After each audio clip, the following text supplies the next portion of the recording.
There's just something about 80s slashers, isn't there? From the practical effects to the group of teens completely ignorant to the world around them, even when that world happens to feature a psychopathic killer. But what makes today's film a little more unique is that its final girl has these sporadic blackouts, where she keeps forgetting long patches of time, and as more bodies pile up around her, she has to come to terms with the fact that she may just be crazy and committing the murders herself.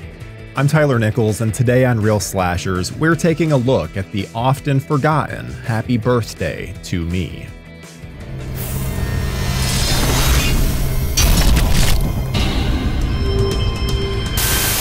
Hey, what happened to Steve? He chickened out. He's on the other side of the bridge. Yeah, hey, that Nimrod owes me 20 bucks.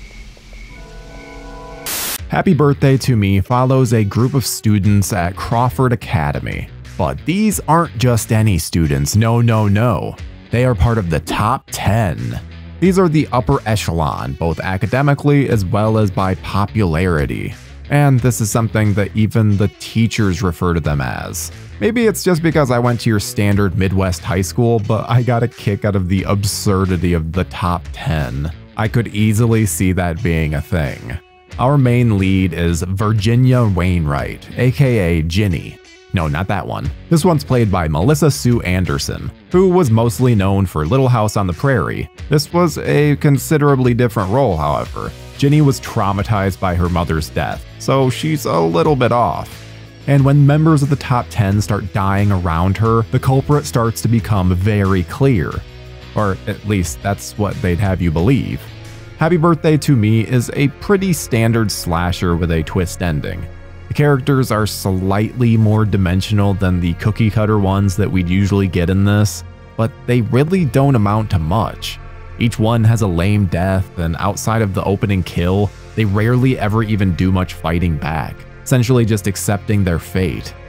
The deaths just kind of happen and no one cares. And despite this film releasing in 1981, I'd argue that it takes place in the 70s. The style of clothes just doesn't get into the garishness of the 80s. But the biggest sign is the fact that these high schoolers are seen drinking at a bar at the beginning. This would set the film sometime before 1978, as that was the year that the drinking age was raised nationally to 21. So obviously there wouldn't be a bunch of high schoolers drinking in a bar. They'd be doing that at a kegger somewhere. There's also a surprising amount of action here for a horror movie, with the teens jumping a bridge on the rise, one of which lands in a fairly realistic way, busting up the vehicle. Then there's even a motorbike race and a soccer match. These teens just refuse to sit still. And from a filmmaking standpoint, it's crazy that they did all of this, as it had to have increased the budget considerably. Not to mention the source of all of Virginia's issues, the car accident. See, Ginny had a bunch of issues due to the accident, mostly resulting in brain trauma. She was operated on, but even then there are some clear issues still present.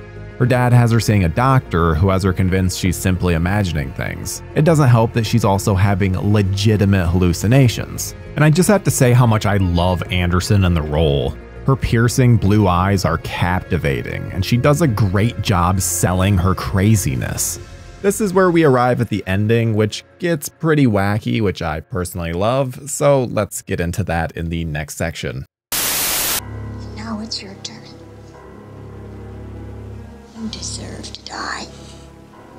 You're just like her. A fucking whore! While this movie has mostly been forgotten, there's one scene that tends to trickle out of our memory holes: the big party at the end.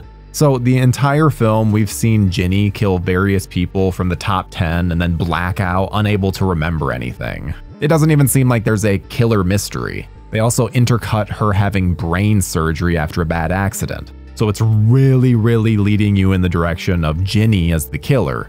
So when her dad shows up at the family cottage, he discovers the bodies of his daughter's classmates, confirming his suspicions. And I must say, this scene is very cool visually. Then Ginny enters in full crazy pants mode, singing Happy Birthday to herself. Her dad can't believe it, as she really appears to have lost her mind. she suddenly slits his throat, and that's when we get the reveal that it hasn't been Ginny. Ginny is actually sitting at the table. It was her twin sister this whole time. Or maybe not. It's pretty brilliant because many times during the kills, you're left wondering, why are they still treating this like it's a mystery when we've already seen her kill multiple people? And that's because it's not quite as it seems. There was no sister, it was simply Anne, her friend, in a mask. And sure, they set up Alfred as being really good at masks and special effects, but come on. This thing is Mission Impossible level of quality. Anne reveals that Ginny's mother had an affair with her father and ruined her family. Anne isn't intimidating in any way whatsoever and almost looks like she's suffering from a bad cold. I get it, they're trying to make her worn and crazy, but it just doesn't come across well. She's not intimidating in any way. Then she's off in such a minor way. She and Ginny struggle and she's just simply stabbed, done and over with. She falls to the ground just as a police officer walks into frame. What have you done? Yeah, that's right. Ginny is going to take the blame for the entire thing, and Anne is going to get off scot-free. Or, well, she's dead, so I guess not scot-free completely. At least that's what's implied. I'd hope that the mask would help convince the detectives of what actually happened. I mean, hell, what other reason could there be to have a life mask of Ginny on hand? I would hope that this case would get thrown out of court, unless maybe they're lawyers like Saul Goodman or something. Happy birthday to me.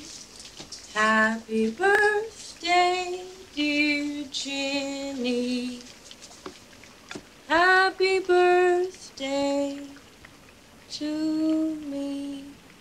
As described in our last segment, the killer reveal is what makes Happy Birthday to Me stand out. Because after teasing the entire film that our final girl Ginny is also the killer, the reveal that it's actually her friend Anne can be quite shocking. Up until those final moments, all the pieces seem to be pointing towards our lead. But they do a quick pivot in the end and reveal a ridiculous motive. The killer doesn't really have much flair to them. Their only real identifiers are the black leather gloves. I was hoping that the straight razor would be a consistent weapon, but it's quickly replaced with just a standard knife.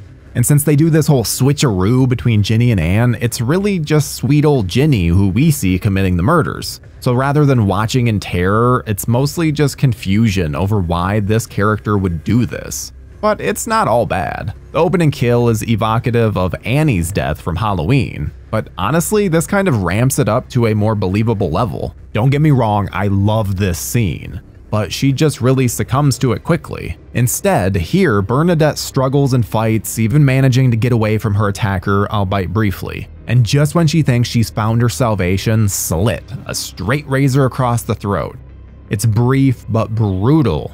Too bad the rest of the film goes damn near entirely against this and just features fast kills where the victim just accepts their fate.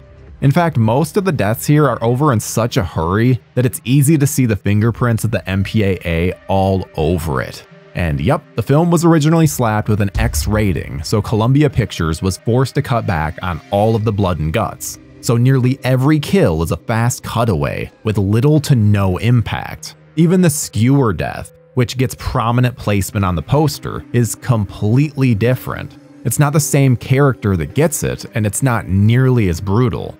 I question whether or not the entire movie could have even been salvaged by just adding a few more moments of gore, but it definitely wouldn't have hurt. I think the lack of any heavy gore is why this one fails to enter most people's rotations.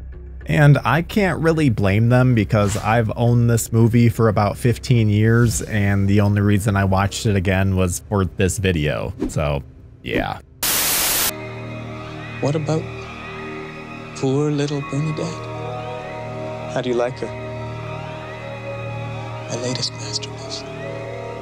Happy Birthday to Me released in the United States on May 15th, 1981, and brought in over $3.7 million on its opening weekend. The film would end its run at just over $10 million. This made it a success, but not in the way that Columbia Pictures was hoping. See, they'd purchased it in the hopes that it would do for them what Friday the 13th did for Paramount, and with Friday bringing in nearly $60 million, you can see why Columbia was disappointed. So no franchise for us. Instead, the film was relegated to rental shelves across the country. Kino Lorber ended up releasing the film on Blu-ray in 2022 and did a great job. The set included a brand new interview with Anne herself, Tracy E. Bregman, as well as an audio commentary from screenwriter Timothy Bond and historian Daniel Kremer. JoBlo's own The Arrow, aka John Fallon, was hired to write and direct a remake of the film.